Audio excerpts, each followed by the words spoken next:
Now let us see where we can use preposition over. The first one is when something is vertically above another thing.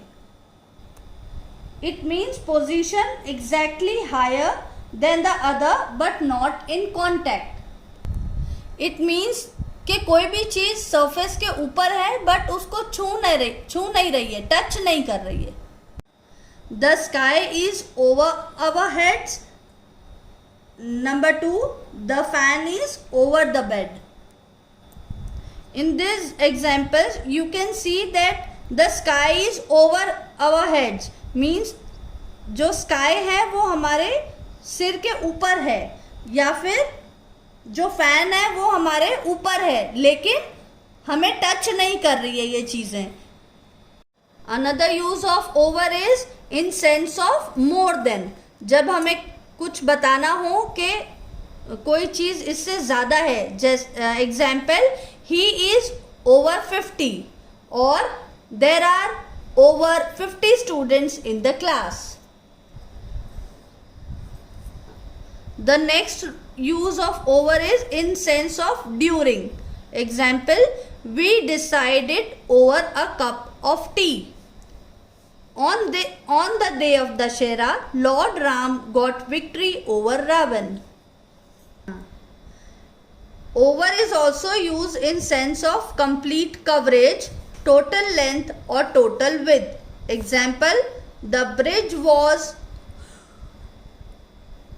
over the river. Next preposition is from, in the sense of departure or detachment from person, place, time or point. It means that departure means to leave the place. So it is in context from person. Either a person is leaving or a person is leaving from one place to another, or if you want to denote time or point. Example, he traveled from village to village. एक village से दूसरी village. She works here from 10 to 5. 10 बजे से लेके 5 बजे तक. It is also used to express source of origin. Example, apples come from Kashmir. कोई भी चीज की स्टार्टिंग कहाँ से हुई है वो बताने के लिए हम from का यूज कर रहे हैं.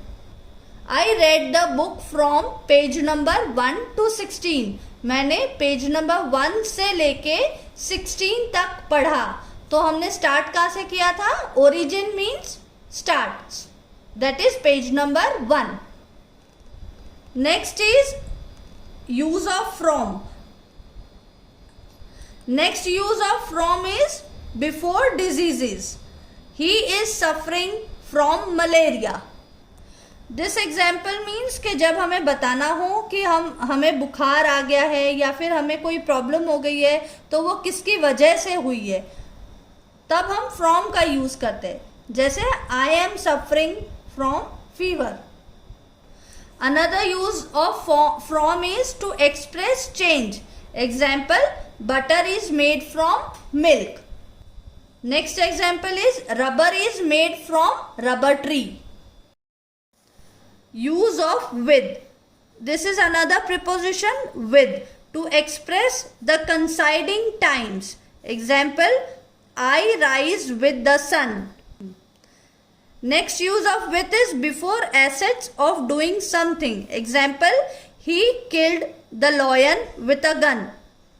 उसने गन की मदद से या फिर गन से लॉयन को मारा. Next is in case of being together. She went there with me. हम जब किसी के साथ होते हैं तब हम बोलते हैं कि मैं अपने फ्रेंड के साथ मूवी देखने गया. I went to see a movie with my friend. With is also used to express the mode of action. Example, he faced poverty with courage. Next example is he handled the matter with patience. मतलब उसने बहुत हिम्मत से काम लिया या फिर उसने बहुत ही समझदारी से काम लिया। जब हमें ऐसे चीजें एक्सप्रेस करनी होती है तभी हम विद का यूज करते हैं। Is to express guardianship, example she left her daughter with her sister. तो विद के एग्जाम्पल्स में हमने देखा कि जब भी हमें से या फिर साथ का वर्ड, साथ का यूज करना है तब हम विद बोल रहे हैं।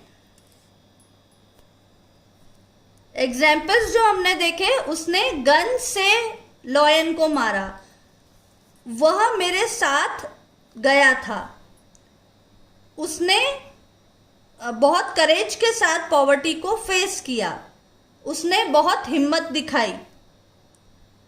The last preposition is upon. On, onto an object or surface. Example, it fell upon the ground. Next use of upon is looking at something. Example, she fixed her gaze upon me. In short, upon means किसी के ऊपर, उसने मेरे पर नजर रखी। I fell upon the ground. मैं जमीन पर गिर गई। So students, we are done with the prepositions. I hope the topic is clear to you now. I am attaching 2 worksheets for practice.